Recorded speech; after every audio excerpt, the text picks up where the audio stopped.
So if you have one of these, I think you get them in Costco and stuff. So you may have one of these, the steel ones. Let me just show it to you.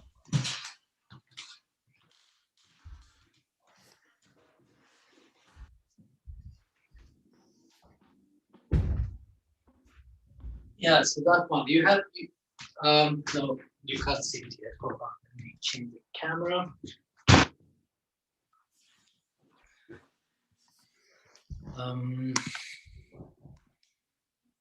Yeah, like this. If you have one of these, that would be ideal. But even a wooden chair should be okay for what we're going to do if you don't have the steel one. Okay, mainly that, and I think bricks most of you have, right? And a thin cushion. If you have a thin cushion, you can use as a in place of a folded blanket, or if you have a folded blanket, that's good too. Okay, so once you've gathered all of that, or some of it, we're going to start in a reclining posture today in Supta Padkonasana. So you can, if you have a bolster, please place it vertically on your mat like Laurie is doing there. And again, if you don't have a bolster and blanket, you can just do this on the floor. That's fine too.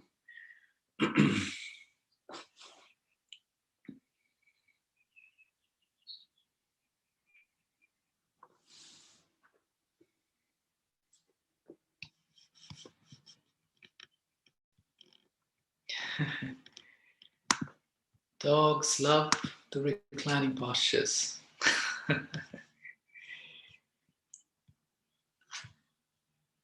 Brings us down to their reality.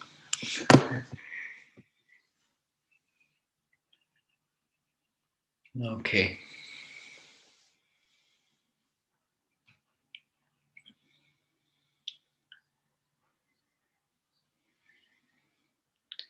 Yeah, if you don't have a prop, you can just lie down on the floor, Jennifer. Yeah.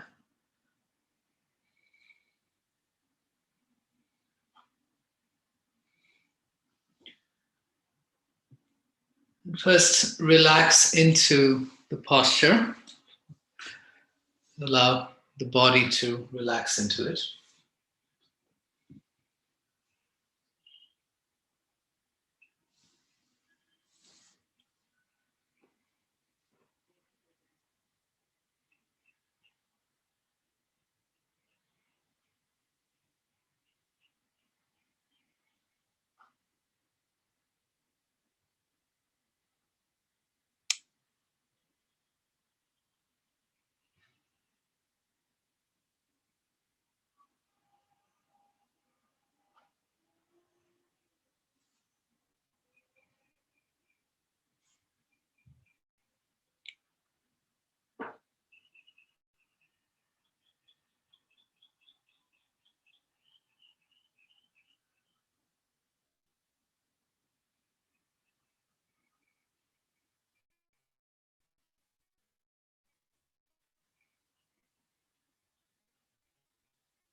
And as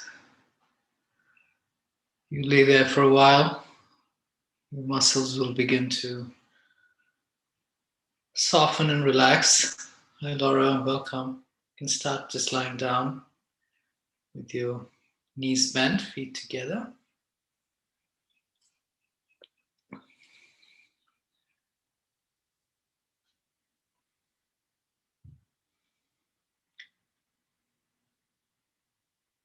And first, using your awareness to scan your physical body, the 12 major joints, and the actions and the relaxations around those 12 major joints, your ankles,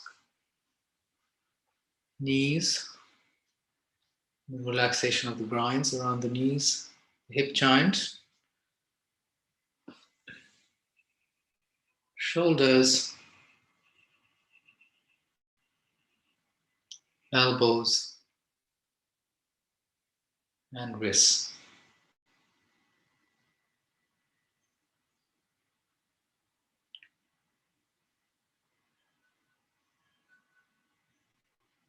Relax your throat, the skin on your face, and soften your eyes.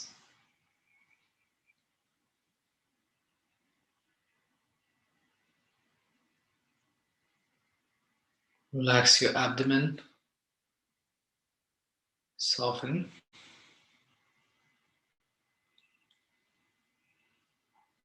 And tuck the tailbone slightly if you haven't already done so. You may have already done it, but if you haven't. And allowing the physical body and your nervous system to release and come to a more neutral place.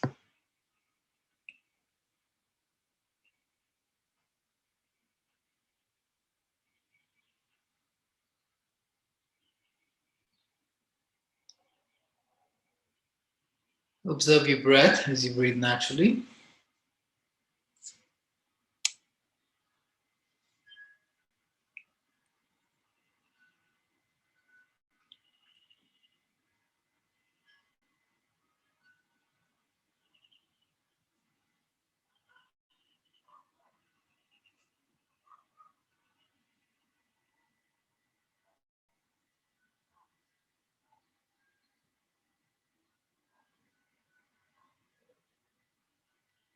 And as you focus on the breath, we are bringing the mind to a more internal state from the external layer of the physical body into the layer of the breath.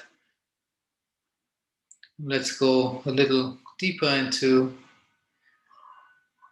the energy body, the subtle body. And at the base of your spine, with the sacrum, visualize a red light, red circle. As you inhale, imagine, visualize that circle expanding.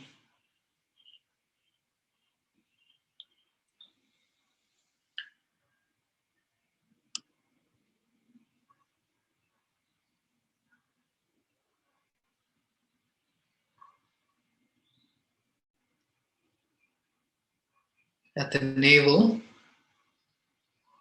visualize an orange light, orange circle.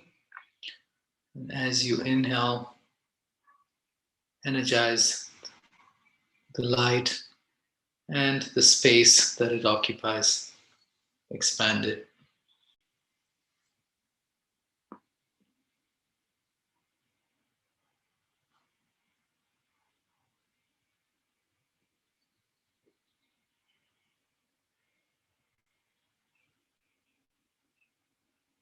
At the solar plexus region, visualize a yellow circle and energize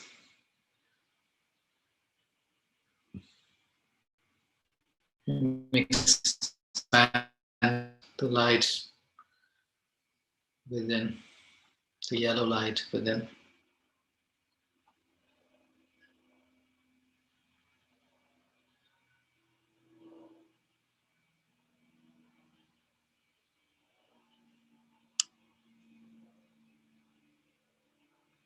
At the heart center, visualize the green circle and energize with your breath as well as your mind.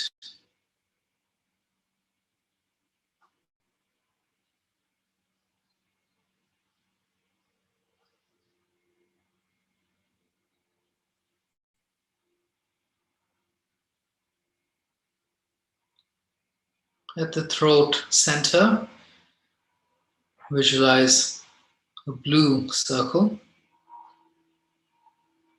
and energize, expand.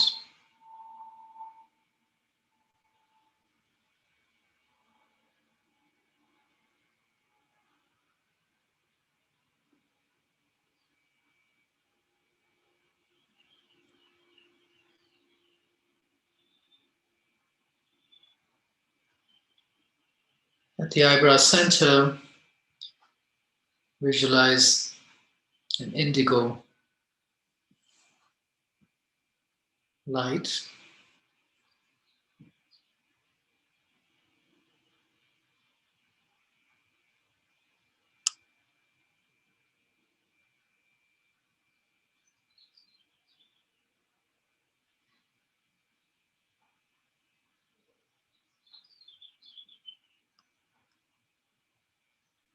And finally, at the crown of your head, visualize a white light.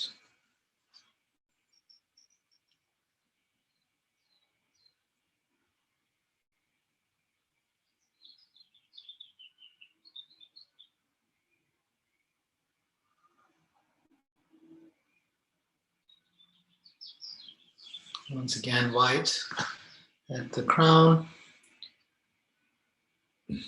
indigo at the eyebrow center, blue at the throat center, green at the heart, yellow solar plexus, orange at the navel, red at the sacrum.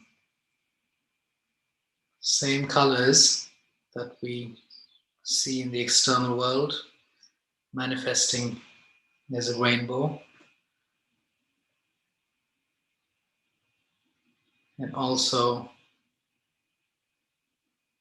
just coming to the awareness that our internal space is a reflection of the external, where we also, our bodies are physical containers for divine light.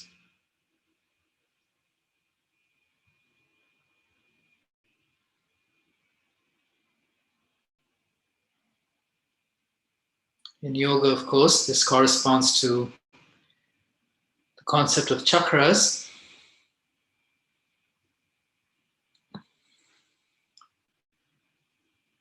Light, the energy in the form of light being present within our physical being in the subtle body.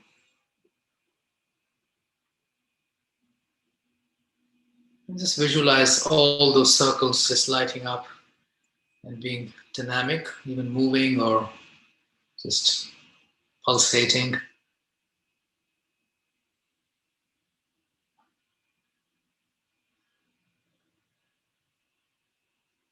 Try to connect with the feeling of what that energy may be like.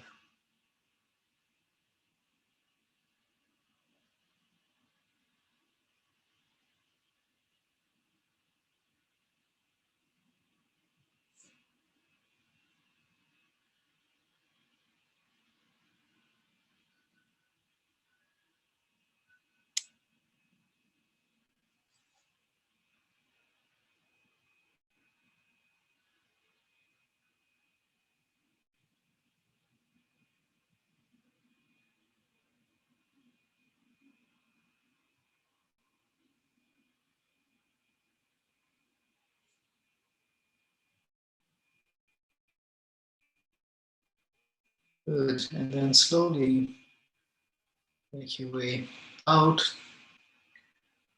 from the subtle space into your physical body and bring your knees together, roll to your side, and make your way up to a comfortable seated posture.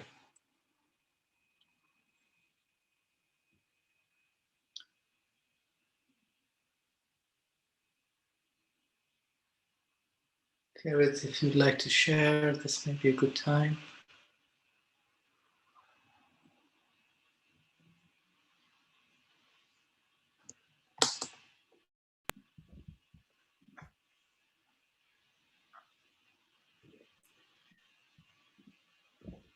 Hi, everybody. I'm going to share something that comes from a book called Meor Einaim, that is the teachings of Rabbi Menachem Nachum of Chernobyl. And this translation comes from Rabbi Art Green's brand new book called The Light of the Eyes, which is a translation of Meor Einaim. So that's the writings and teachings of Rabbi Menachem Nachum of Chernobyl are contained in this book. And he wrote, "The Torah is composed of letters, vowel points, musical notations," which the Hebrew for musical notations, the musical notations of the Torah is te'amim, "and crownlets. This, however, is only the revealed Torah. All of it can be accessed by the human mind, each according to one's own level. But the light within the Torah, that of which the sages said, the light within will bring them back to goodness, is the quality of the naut," and that's N-A-U-G-H-T. And the naut that he's referring to is symbolized by the Hebrew letter ayin, which it sounds like I, and it looks like that. Okay, the ayin, it means I also, but it's an empty letter. We'll talk a little bit more about that later. So I'm going to go back to Menachem Nachum's words. The quality of the naut, that which cannot be grasped.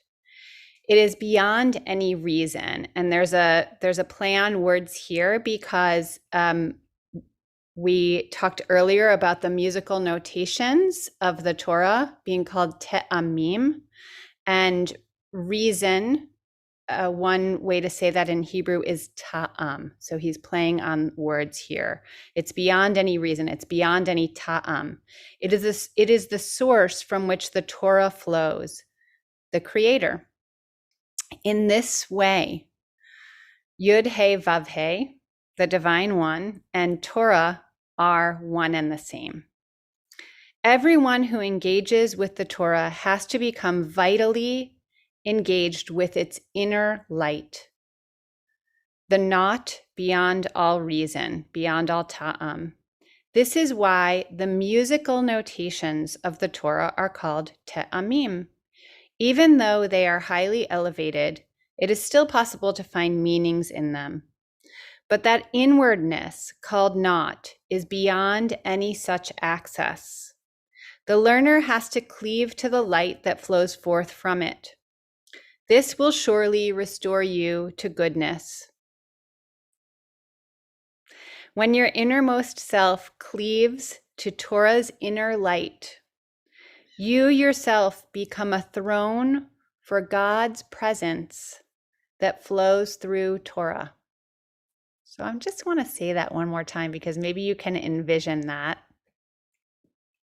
for yourself. You yourself become a throne for God's presence that flows through Torah. Yes, it is true that when learning, you need to exercise understanding and seek out reasons. But in order to attain wholeness, you need this light as well. For this is the light hidden for the righteous, hidden, as the sages say, within the Torah. So, as I mentioned earlier, when Menachem Nachum talks about the naut, he's referring to an established idea within Chassidut and within other spiritual traditions as well. In Judaism, this is referred to as the ayin. And what's interesting about that letter, not only does it look like an eye turned on its side, but it is a letter that has no sound. It doesn't have a sound at all, and it only has a sound if we stick a vowel underneath it. So even the expression of that letter itself is an expression of emptiness. It has to be filled by the vowel to create sound. So, and this idea of the ayin refers both to the void and the infinite simultaneously. Hasidic sources like the one we just read note that this quality of the ayin can't be grasped intellectually. It's not through book learning alone that we can experience this idea of the infinite and the void at the same time. We can't make sense of it. It's not something that we can come to through our reasoning, through our sense of intellectual curiosity, through our parsing words in the Torah and searching for meaning within them, searching for that ta'am within them. But we can very much experience it when we allow the hidden light of Torah to flow through us. And I think that's one of the reasons that I really was drawn to bringing an embodied practice into what we do together when we come together for Torah yoga. Because when we practice yoga, I know for me, yoga has never been just a way to get exercise. There are a lot of other exercises out there that are ways that we can move our bodies. But when we practice yoga, we create space within our bodies and our minds, inviting that ayin in and allowing for divine presence to fill that void that we create within our mind bodies. So just to share with you, there is a connection to our Torah portion this week. The Hasidic masters make these really creative connections. And this section that I shared with you, Menachem Nahum is talking about the red heifer, and then connects what we've learned to that very esoteric teaching that is almost impossible to understand, because it's a teaching about the temple in Jerusalem, which even at the time that Menachem Nahum was writing, it didn't exist. And so it was really not pertinent to his time at all. So he took that teaching and infused it with meaning that was important for the people who were living in that time. And I think his teachings still resonate very deeply with us today. So thanks everybody for showing up, for being present, and for making space for the divine light to shine within you and through you, and for allowing us to share the divine light, that the Meor Einaim, the light that shines forth from your eyes. Shabbat Shalom, everybody. Thank you, Kerith. Thanks for sharing that teaching. It's interesting because in yoga too, they often the reference of a child, right, a baby is brought into it because the soul is shining in children, right? It's just right out there, because that's how we are born. We're born with the divine just pouring out of children, right? That's how it is.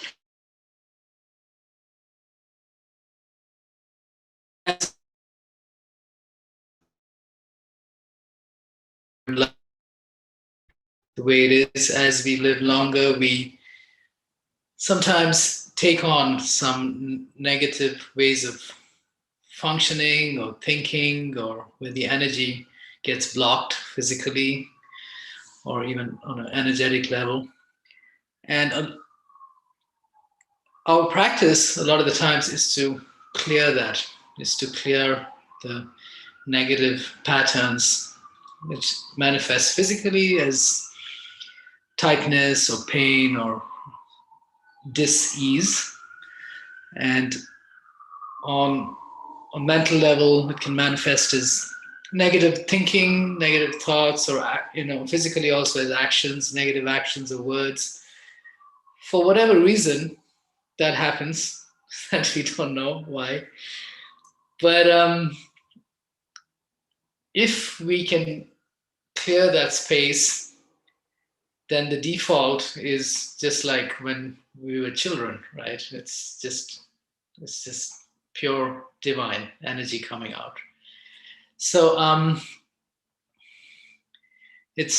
we sometimes can't understand why things are the way they are, but that's how it is. And in our practices, when we clear, and the asana practice, the physical practice of yoga, is actually the purpose of it is to clear negative energy that is in the physical, mental, or energy bodies.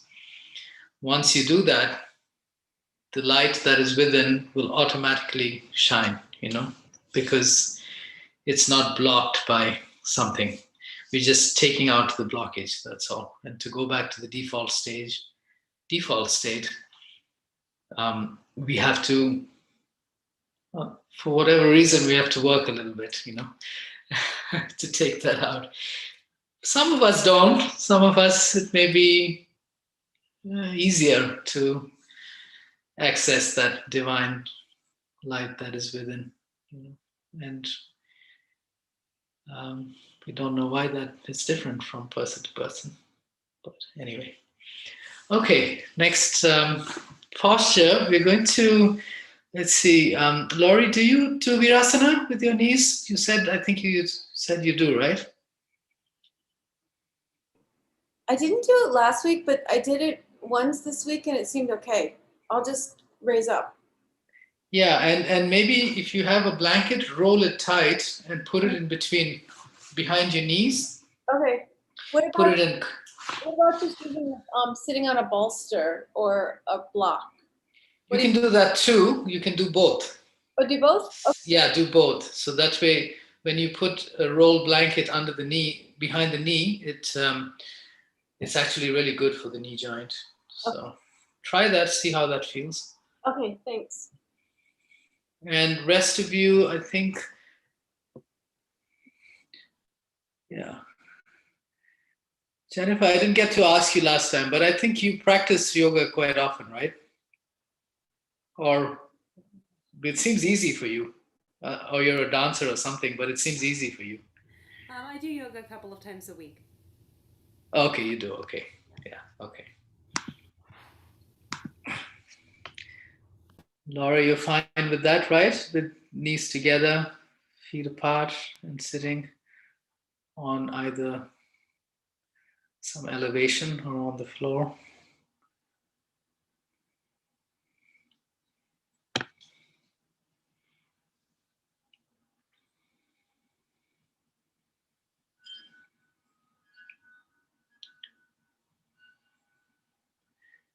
So not too big, Laurie. That's too big. So just do half the blanket. Just roll half the blanket, and the other half can just stay as it is. Yeah, and then put that. Yes.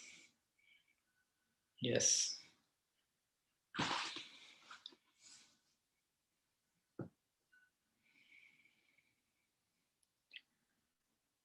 And Virasana is actually a restorative posture for the legs. It opens the front of your legs,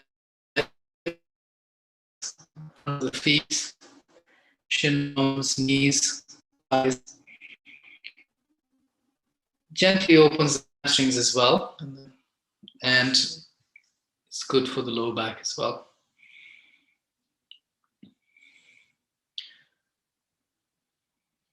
We're going to use this as a prep for a little bit of back bending that we're going to do. So everyone bring your hands to Namaste, lift your sternum up, and then interlock your fingers, straighten your arms in front, and take your hands above your head. And use the action of your arms to lengthen the sides of your waist and lengthen the spine. All directions. Front will naturally lift.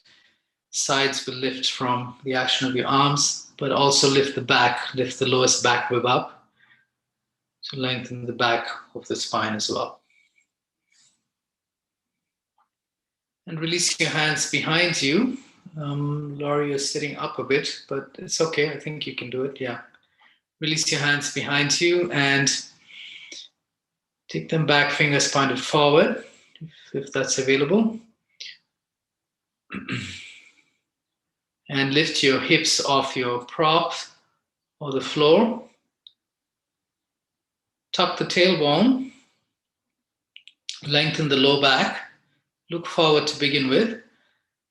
And the tops of the shin bones and the feet on the floor. Tuck the tailbone, lengthen the low back, navel into the spine, and lengthening the tailbone towards the knees, scoop the tailbone forward to lift the hips up. And then, if you're comfortable, your neck is okay, release the head back here.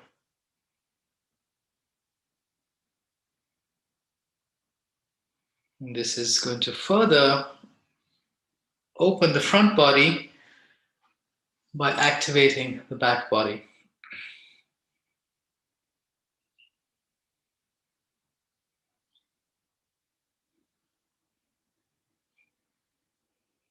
Good. And release, please. Come back to Virasana. And then come out. And sit down in a cross-leg position, comfortable cross-leg position. Look at your camera. And I'm going to just demo the back bend here. What we're going to do is back bending okay for you, Jennifer? It's okay, right? Yeah. Okay. Let's see. You're going to need a chair. I'm going to use my laundry basket for elevation. So let's see what I'm going to use. We'll turn it around this way. Then, 1 second.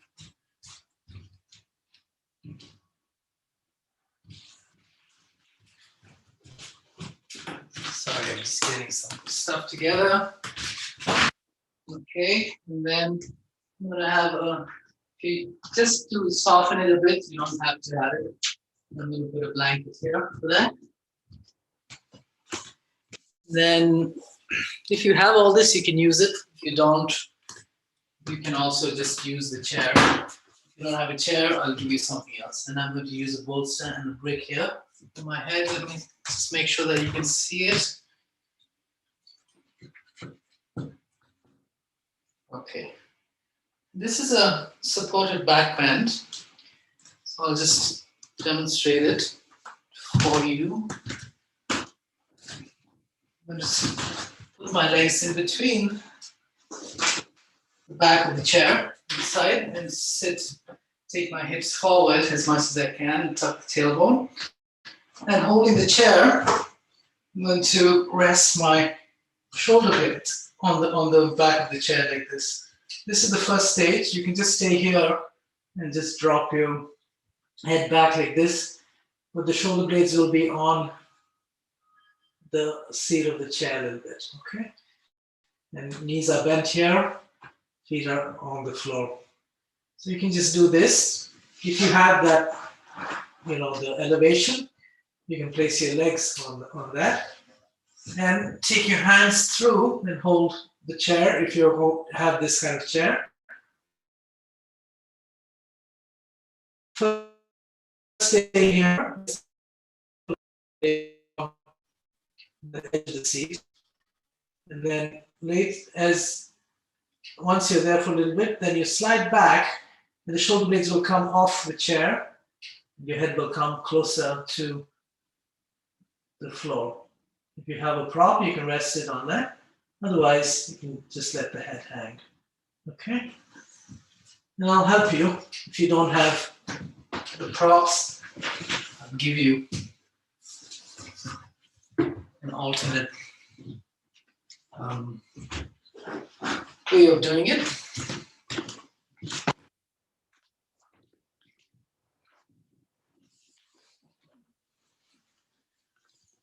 And let's see, does everyone have a prop? So Laura, bring your either chair closer to where the legs are.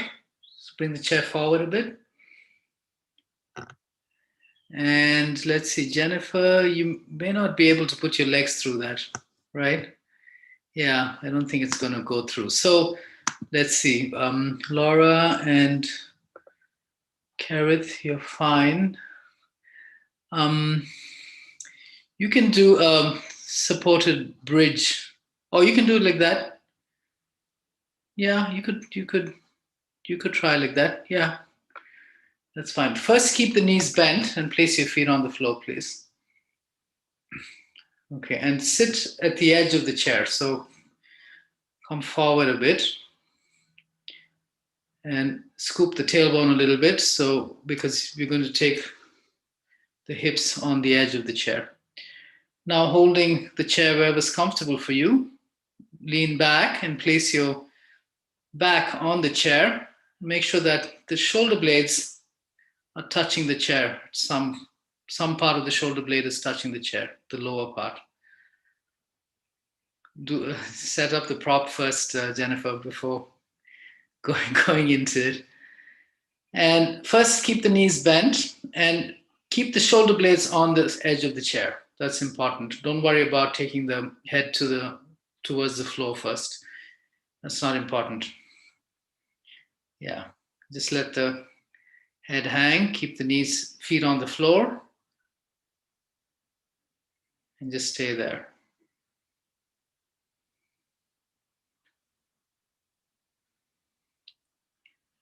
And back bends are hip openers. I'm sorry, are heart openers. So focus on the heart region here. Visualize the green light there and the shape of the posture, pushing forward the green light and the qualities of the heart. Now, let's see. I think, Jennifer, it's better for you to just keep the feet on the floor. I'm not sure how that would work. You can try, take the legs on the prop, straighten the legs, but just be careful. Yeah, you should be okay. Yeah. Everyone straighten your legs if that's okay for you and place it on the prop. Don't worry about the brick, Jennifer. Leave the brick, leave it for now. Leave it. Place your hands forward. Take your hands forward. Yeah. And at this point, your shoulder blades are still on the chair. And bring the feet together, legs together, and flex your feet and activate your thighs. This is opening the front body as well as the psoas.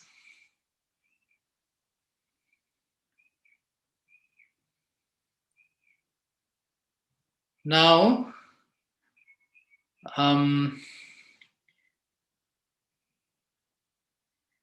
move the body back slightly, the torso back, and this time, yeah, you can bend your knees and do it from there. And take the shoulder blades off the side of the chair. So you'll come more to the mid-back. This edge of the chair will be on the mid-back more, and your head will go closer to the floor. Now you can keep the knees bent there and just stay there if you like. This is a little more of a back bend.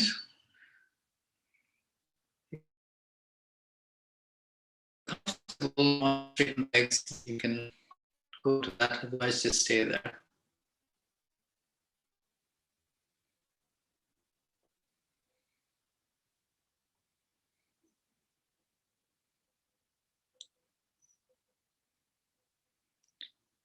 And make sure that you're comfortable here. There should not be a struggle. There could be a challenge, but not a struggle. Make sure that you can breathe comfortably.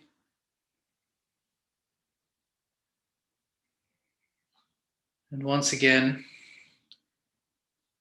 visualize the green light at the heart center, subtle energy at the heart center.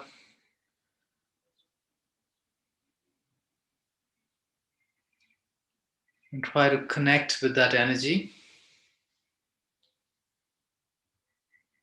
It's often associated with the qualities of love and compassion.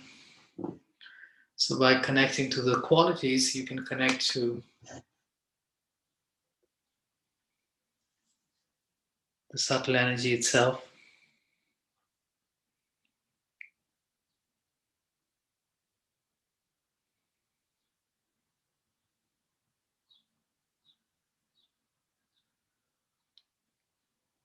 Good. And to come out, you can scooch forward a bit and then bend your knees, feet on the floor. Use your hands to pull you up, feet on the floor, and then just sit down on the chair. You can place your elbows on the top of the chair and place your palms on your eyes, like hands on your face with the fingers closing the eyes. Just relax there.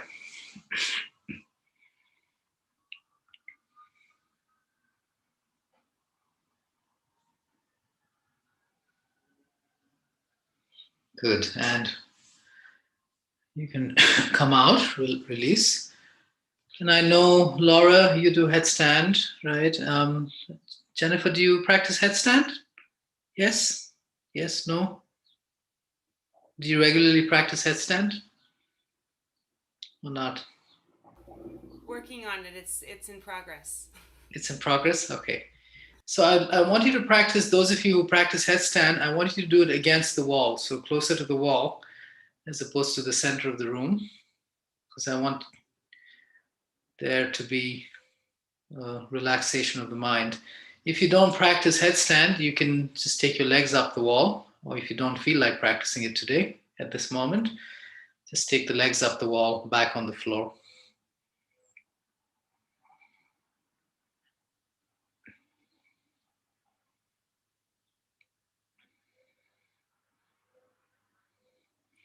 Yeah, just make sure nobody opens that door when you...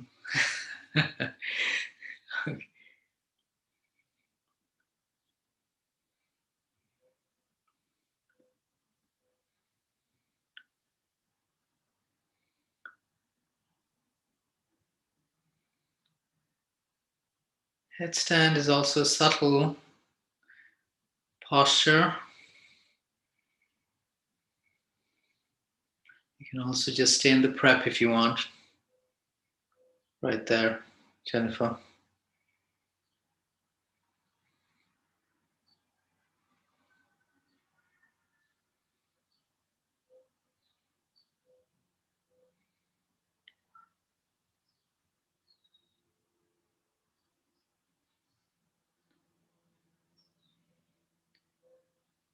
And if you're in headstand, focus on the posture, your actions in it.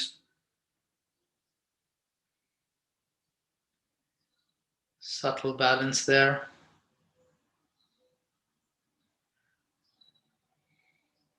Laura, you're doing the tripod. If that's comfortable for you, that's fine. If you're not in headstand, legs up the wall, maybe just observe your breath and notice what the mind is processing or thinking about. Witnessing it. In headstand, witness the posture.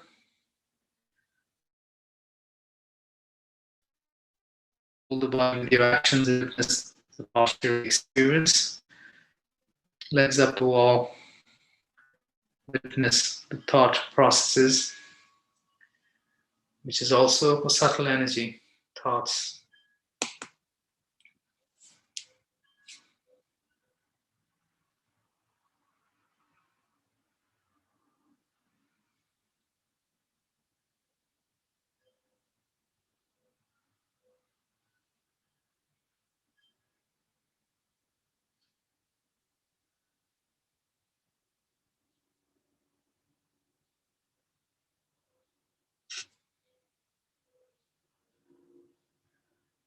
Okay, good. And slowly make your way down. If you're in headstand, if you came down from headstand, relax in child's pose. Press your forehead on the floor. Everyone can do it actually. Come out and just come to child's pose, please. Press your forehead. Or if that's not okay for you, Laurie, it's okay for you, right? Child's pose for the knees? Or just lie down on your back, that's fine.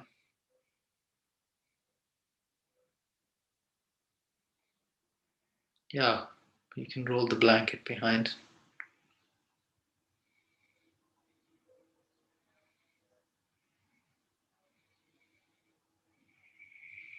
And in child's pose, maybe just reflect on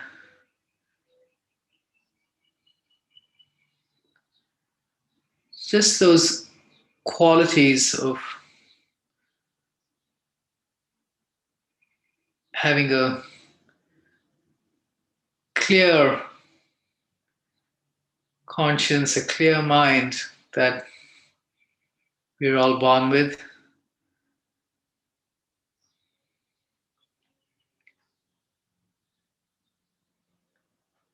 Just that, try to make that connection of what that feels like. It's still there. We still know it from time to time. We only have to seek it out a little bit more as a matter of practice.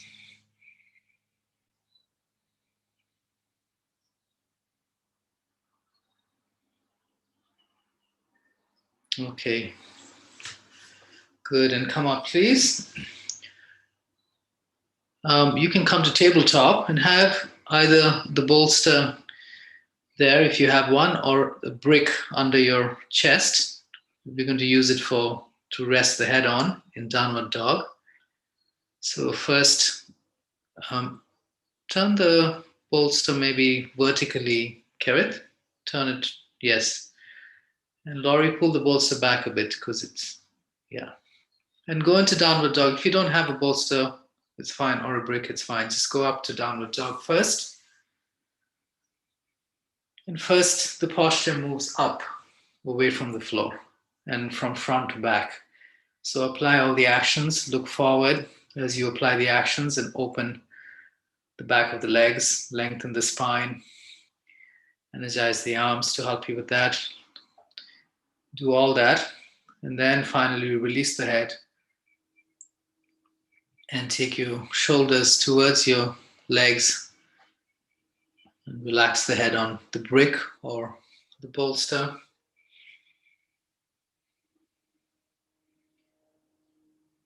And if it doesn't reach, it's okay. Don't worry about it. Just let that be a reference at least.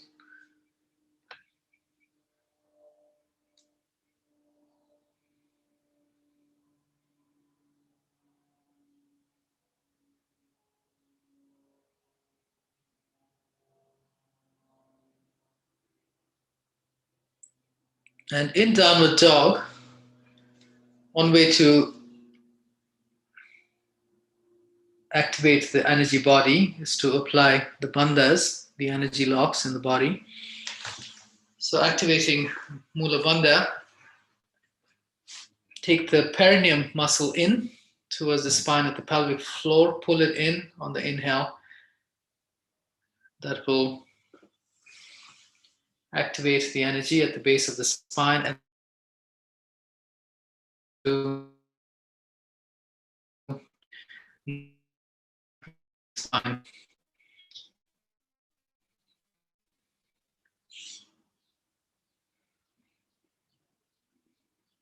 So using physical actions to access and influence the subtle body, the energy body.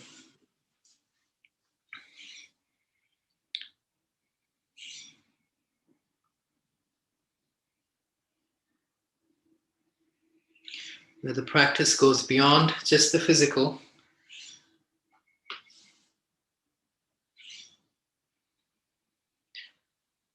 Okay, and then you can come out of downward dog, come to standing, make your way to standing.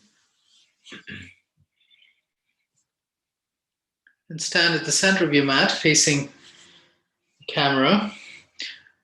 And have your brick close to you. We're going into a wide-legged standing forward fold, and if you know that your head doesn't touch the floor, then have the brick so you can support the head with the brick.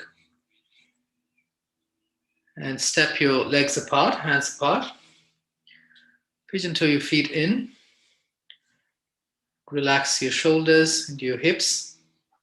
Turn your palms up, look up. And then relax the hip joint and bring your hands to the floor in line with your shoulders first. And in the half position, lengthen the spine by looking at the wall in front. Lift your sit bones up, straight arms, straight spine. And maybe you go towards straight legs if your hamstrings are open. And then take your hands back, so the wrists are in line with the back of the heels, in between the legs, shoulder width apart. And once again, keep the wrists on the floor this time, and look at the wall in front without lifting the wrists. Straight arms, straight spine, look forward, and lift the sit bones up, straight legs. You can stay here. If your hamstrings are tight, maybe just stay in the earlier stage. If you're more open, then begin to bend your elbows back, long spine, fold from the hip joint, lift your sit bones up, rotation in the pelvis to bring your torso and your head towards the legs and towards the floor. Don't try to push too much to go down. Instead, lengthen the spine. Laura, you can take your feet apart a little bit more. Laura, not Laurie. Laura. Laura, you're fine. Yeah, and just relax the spine. Your hamstrings are a little more tight, I think. So relax the spine there. And here too, apply Mula Bandha, activating, pulling the perineum muscle in at the pelvic floor towards the spine to activate the energy body, and take the navel into the spine to move the energy up the spine.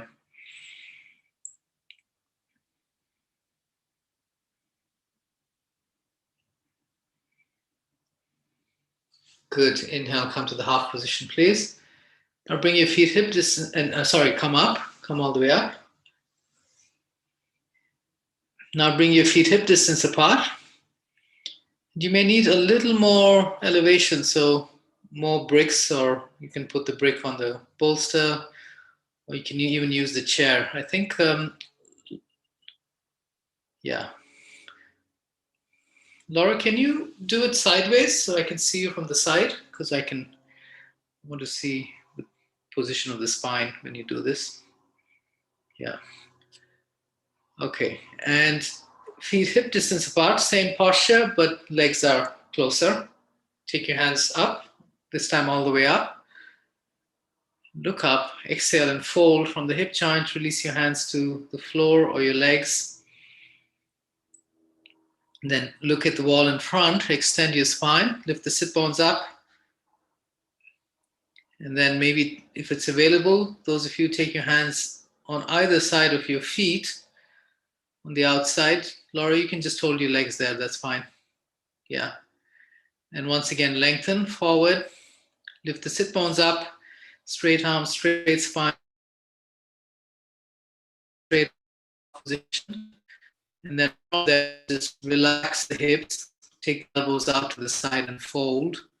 Release the spine and the torso towards the legs. And if you can place a prop under your head to support it, then do it. Otherwise, just let the head hang in the air. If there's a prop, it helps to relax the brain a little bit, but you can do it in the air too.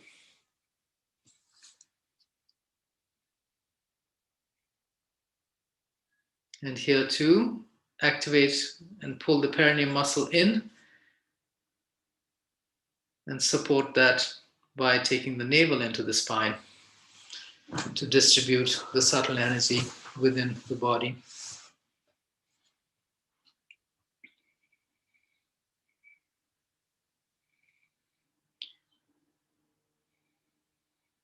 Good. And come to the half position, please. Hands on your hips. Bend your knees. Inhale, come up, hands above your head. Lengthen the spine. And come down, go to child's pose again.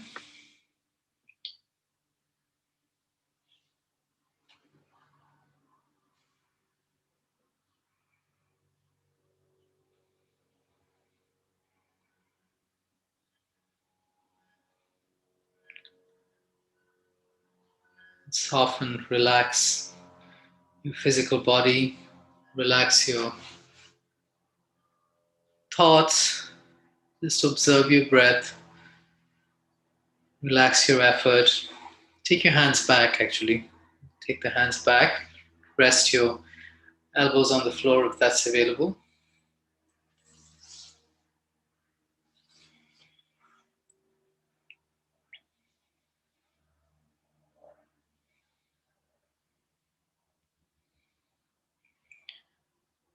Just relax there for a bit.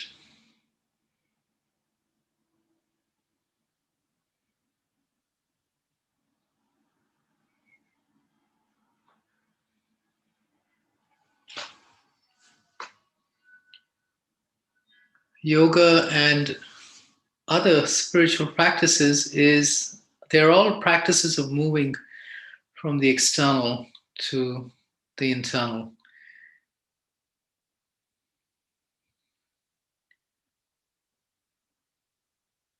Moving towards subtle energy.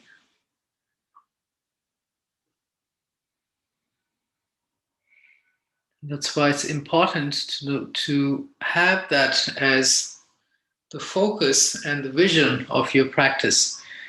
The soul, of course, the individual soul is subtle energy itself, but the cosmic consciousness is even more subtle.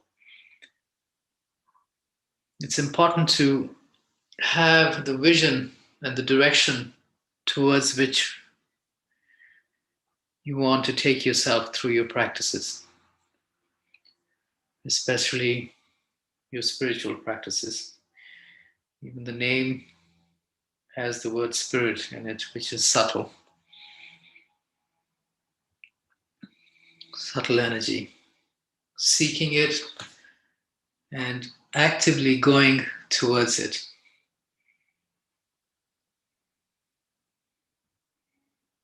Okay, and come up, please.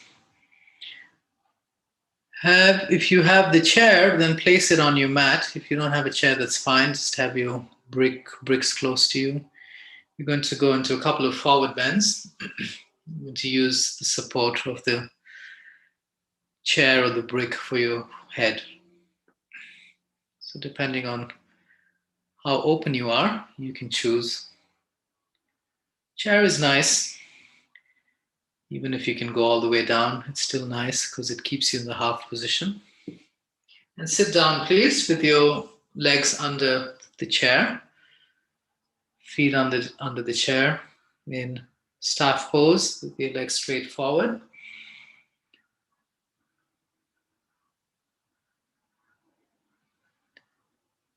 And going into bent knee forward fold, seated forward fold, bend the right knee, pull the foot in, and then take the knee to the right on the floor, right foot against the left inner.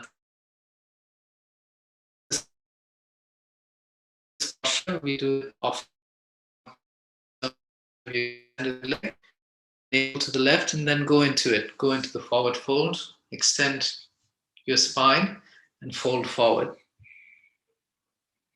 Yeah.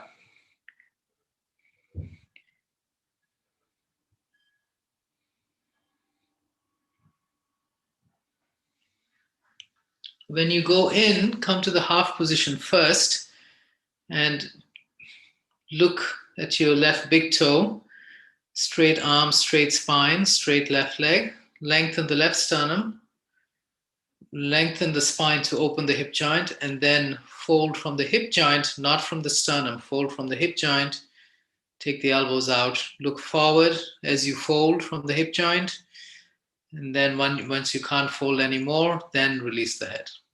And Laura, pull the chair in a bit. Yeah, okay. And put your forehead on your prop, flex the left foot, and lengthen the left sternum forward, and stay there.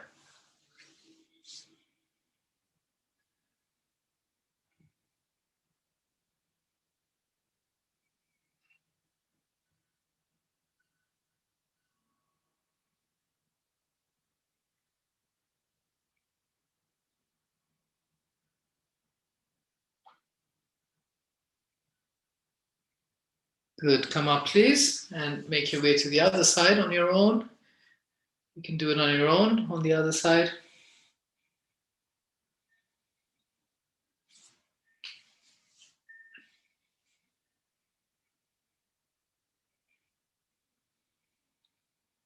Lengthen the spine first. Take your hands above your head to lengthen the spine. Then fold from the hip joint.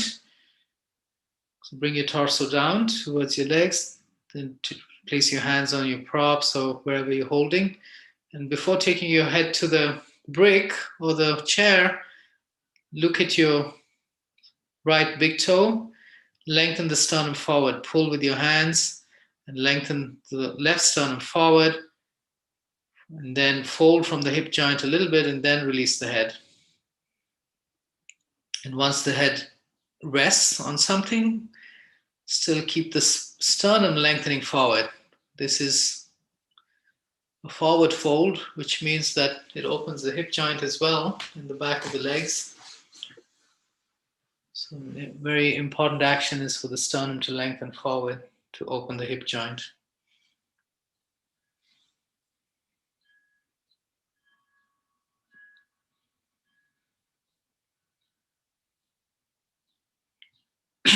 Sorry. Soften the abdomen and visualize that orange light at the abdomen. Connect with that.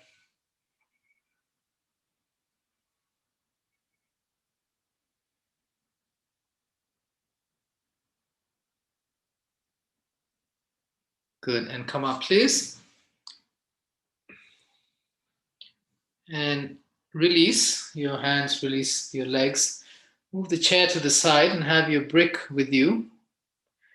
We're going to go into an inversion to wrap up the physical practice. So lie down on your back first. Have your brick with you. If you're using foam bricks, then please have 2 of them if you have them handy. We're going into a supported bridge first. So bend your knees, bring your feet in line with your hips, heels out slightly, and lift your hips up and place your bricks under your sacrum, depending on what's available for you. The height, adjust it. Maybe 1 flat brick or 2 flat bricks, one on top of the other. However you want to position it, just make sure that your sacrum is supported. And then lifting your legs off the floor, bring the knees in towards your chest and straighten the legs to a 90-degree angle in the air.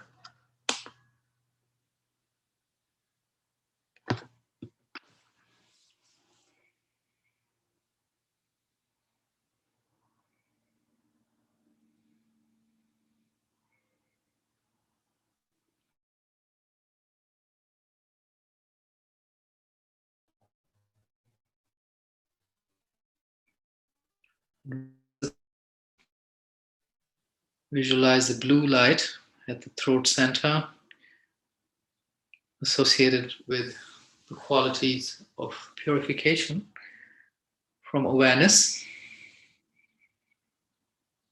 Visualize the light expanding, covering your entire physical body. And as the light expands, increase your awareness of the parts of the body that the light goes into.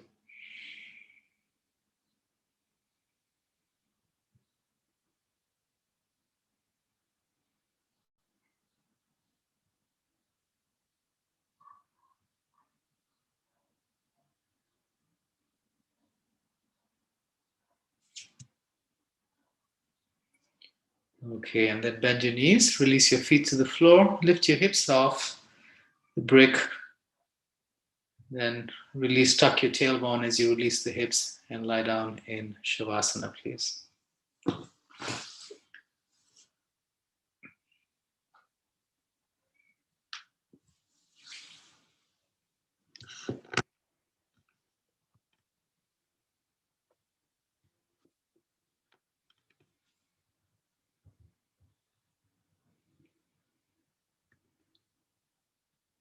And you can continue to stay there, Kerith, whenever you're ready.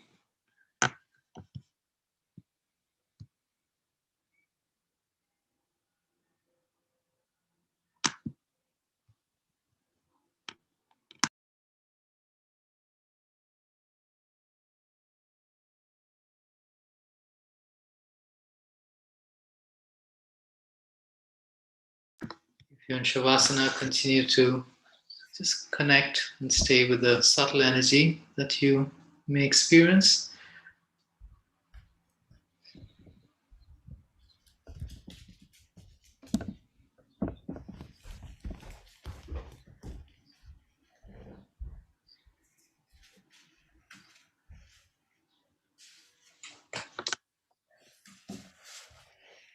Music and sound is also subtle energy.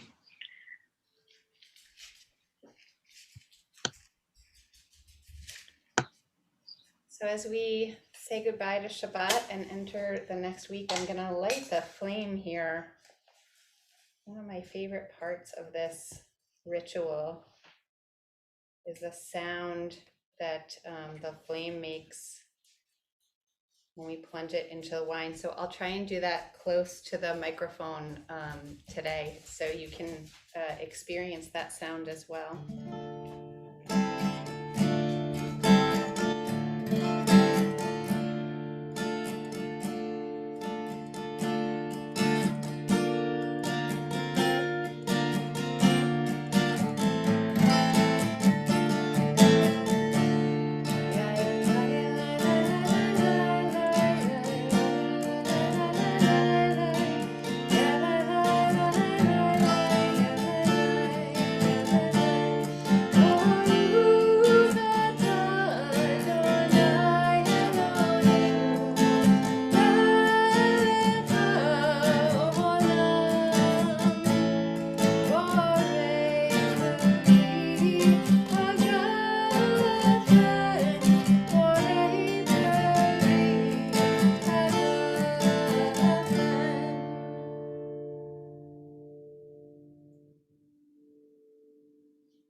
Heri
Hamavdil ben kodesh lechol, chatoteinu yimchol, zar'inu v'chaspenu yaber kachol, ve'akochavim balayla.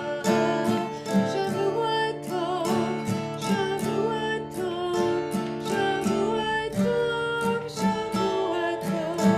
Shavua tov, Shavua tov, Shavua tov, Shavua tov. A good week, a week of peace. May gladness reign and joy increase. A good week, a week of peace. May gladness reign and joy increase. Shavua Tov, everyone. I hope it's a week where you're able to make space to allow that light to continue to shine through you and for you. Shavua Tov, everyone. Thank you so much, Amit. Thank you. Thanks, everyone. Thank you. And thank you, Hannah, for helping us out in the background. We really Thanks, appreciate Hannah. Thank you. it. Jennifer, have a great week. Laura, Bye, Laura. see you. Jennifer. Bye. Bye, Kerith. Bye, Amit.